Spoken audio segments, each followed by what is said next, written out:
कभी किसी चीज का घमंड आ जाए तो हमें शमशान का एक चक्कर जरूर लगाना चाहिए। हमसे बेहतर लोग तो वहां राख बने पड़े हैं। घमंड और पेट जब ये दोनों बढ़ते हैं तब इंसान चाहकर भी किसी को गले नहीं लगा सकता। जिस प्रकार नींबू के रस की एक बूंद हजारों लीटर दूध को बर्बाद कर देती है, उसी प्रकार मनुष्य का अहंकार भी अच्छे से अच्छे संबंध को बर्बाद कर देता है। तो चलिए सुन लेते हैं घमंड का पतन की कहानी। घमंडी कौवा। हंसों का एक झुंड समुद्र तट के ऊपर से गुजर रहा था। उसी जगह एक कौवा भी मौज मस्ती कर रहा था। उसने हंसों को उपेक्षा भरी नजरों में देखा। तुम लोग कितनी अच्छी उड़ान भर लेते हो, कौवा मजाक के लहजे में बोला। तुम लोग और कर ही क्या सकते हो, बस अपना पंख फड़फड़ाकर उड़ान भर सकते हो। क्या तुम मेरी तरह फुर्ती से उड़ सकते हो? मेरी तरह हवा में कलाबाजियां दिखा सकते हो? नहीं, तुम तो ठीक से जानते भी नहीं हो कि उड़ान किसे कहते हैं।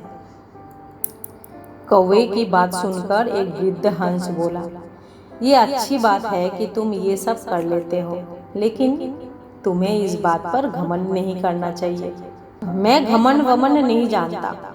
अगर तुम में से कोई भी मेरा मुकाबला कर सकते हो तो सामने आए और मुझे हरा कर दिखाए, कौवा ने बोला। एक युवा नर हंस के कौवे की चुनौती स्वीकार कर ली। ये तय हुआ कि प्रतियोगिता 2 चरणों में होगी।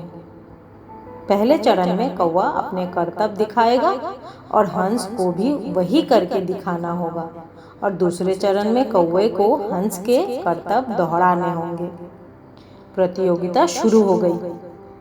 पहले चरण की शुरुआत कौवे ने की और एक से बढ़कर एक कलाबाजियां दिखाने लगा। वो कभी गोल गोल चक्कर खाता तो कभी जमीन छूते हुए ऊपर उड़ जाता। वही हंस उसके मुकाबले कुछ खास नहीं कर पाया।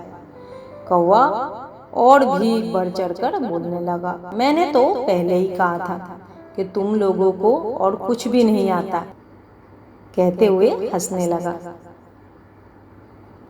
फिर दूसरा चरण शुरू हुआ। हंस ने उड़ान भरी और समुद्र की तरफ उड़ने लगा। कौवा भी उसके पीछे हो लिया। ये कौन सा कमाल दिखा रहे हो? भला सीधे सीधे उड़ना भी कोई चुनौती है?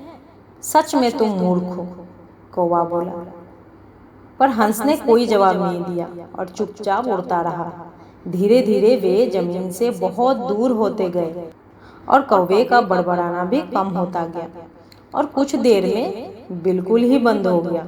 कौवा अब बुरी तरह थक चुका था, इतना कि अब उसके लिए खुद को हवा में रखना भी मुश्किल हो रहा था और वो बार बार पानी के करीब पहुंच जा रहा था।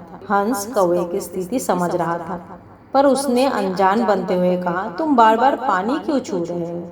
क्या ये भी तुम्हारा कोई कर्तव्य है?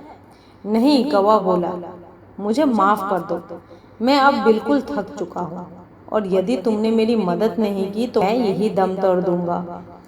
मुझे बचा लो, मैं कभी घमंड नहीं दिखाऊंगा। हंस को कौवे पर दया आ गई। उसने सोचा कि चलो, कौवा सबक तो सीख चुका है, अब उसकी जान बचाना ही ठीक होगा।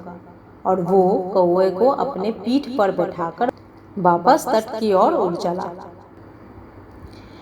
तो हमें इस बात को समझना चाहिए कि भले हमें पता ना हो, पर हर किसी में कुछ ना कुछ क्वालिटी ज़रूर होता है जो उसे स्पेशल बनाता है।